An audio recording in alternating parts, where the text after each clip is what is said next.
जय श्री कृष्ण दोस्तों। महाभारत के अत्यंत प्रचंडकारी युद्ध में अनेकों महारथियों ने अपना बलिदान दिया। महारथियों के बलिदान की बदौलत ही पांडव इस युद्ध में विजयी हो पाए थे। इस युद्ध में जितना लहू कौरव पक्ष का बहा था, उतना ही लहू पांडव पक्ष में युद्ध कर रहे योद्धाओं का भी बहा था। लेकिन पांडव पक्ष में भगवान श्री कृष्ण का साथ था। दोस्तों, ये तो हम सभी जानते हैं कि महाभारत के युद्ध में अर्जुन के पुत्र अभिमन्यु का वध कौरवों द्वारा चक्रव्यूह के अंदर छल से किया गया था, जिसकी वजह से पांडवों को काफी दुख हुआ था। लेकिन ये कहानी का अंत नहीं था। अभिमन्यु की मौत का बदला लेने अभिमन्यु का छोटा भाई युद्ध के मैदान में कूद पड़ा, जिसके चलते कौरव कांप उठे। सवाल ये उठता है कि आखिर कौन था अभिमन्यु का वो छोटा भाई और अर्जुन का दूसरा पुत्र। साथियों, आप देख रहे हैं ज्ञान लोक यूट्यूब चैनल। वीडियो में आगे बढ़ने से पहले जय श्री कृष्ण कमेंट सेक्शन में अवश्य लिख दीजिएगा।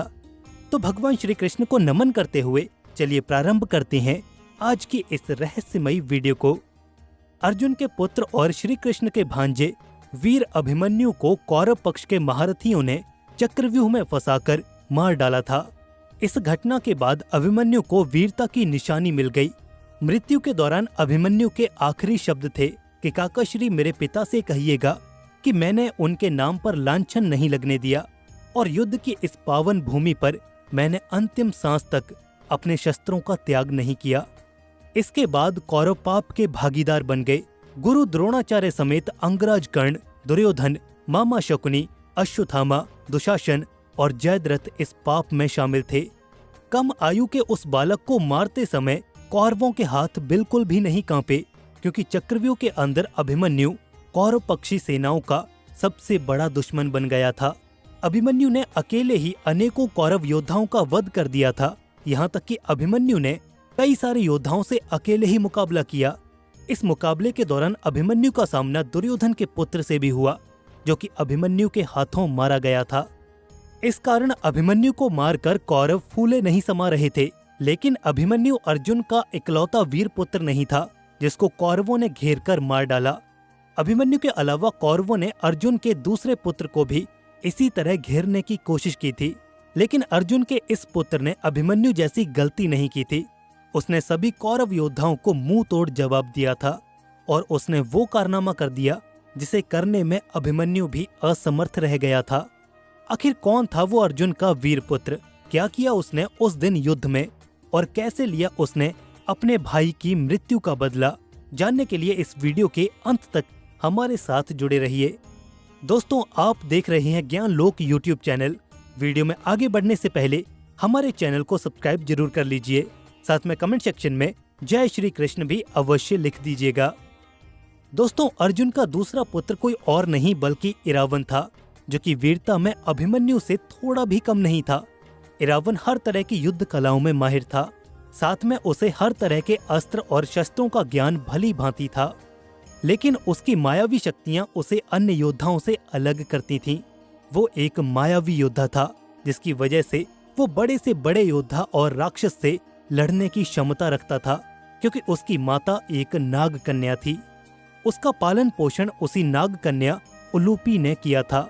इसलिए इरावन एक विशाल नाग योद्धा के रूप में उभरा था। वो अपनी शक्तियों के बल पर अनगिनत नागों की सेना को बुला सकता था। लेकिन इरावन महाभारत के युद्ध में लड़ने वाला एक ऐसा योद्धा था जिसको परास्त कर पाना किसी भी साधारण कौरव के बस की बात नहीं थी।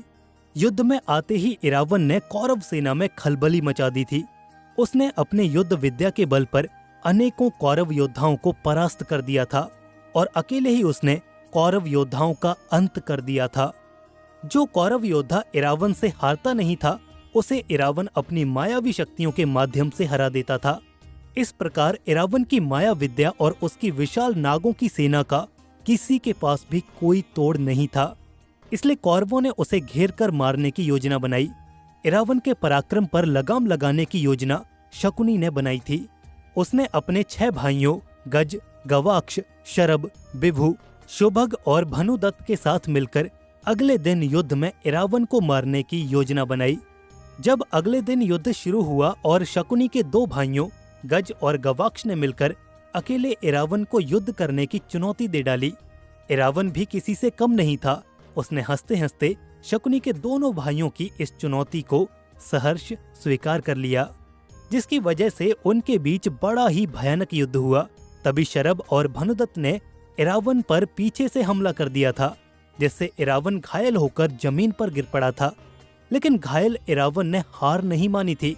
वो तलवार के माध्यम से उन चारों से लड़ता रहा। तभी विभु और शुभग भी युद्ध में घुस पड़े और इरावन पर भाले से हमला कर दिया, जिससे इरावन बुरी तरह से घायल होकर जमीन पर गिर पड़ा।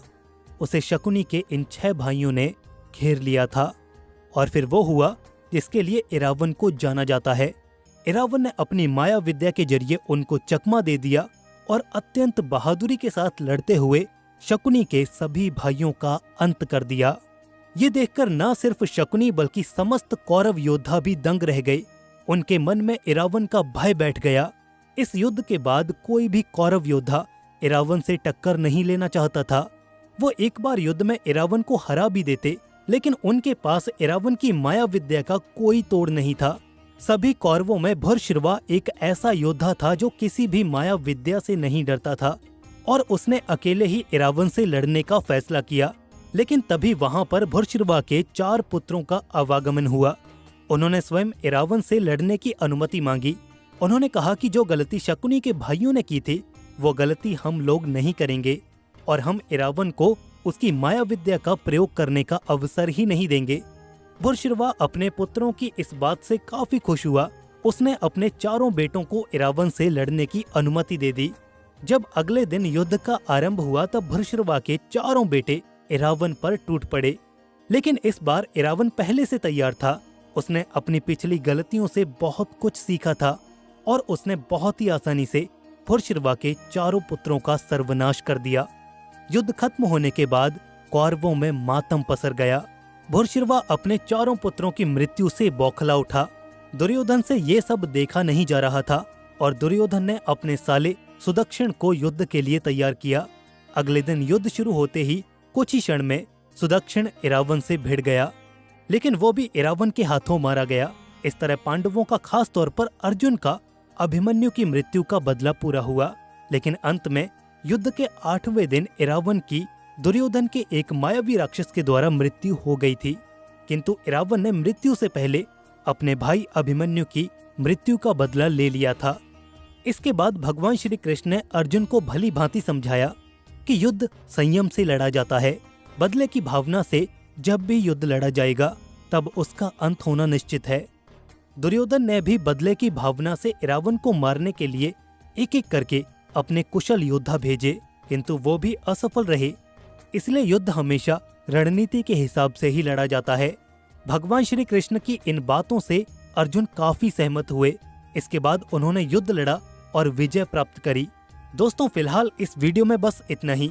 हमारी इस वीडियो में बताई गई सभी जानकारियां इंटरनेट पर उपलब्ध हैं। आप इंटरनेट के माध्यम से इन सभी जानकारियों को पुनः अच्छी तरह से प्राप्त कर सकते हैं। तो दोस्तों, दीजिए हमें इजाजत।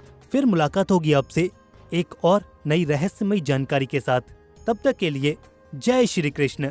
भगवान श्री कृष्ण की कृपा आप और आपके परिवार पर सदैव बनी रहे।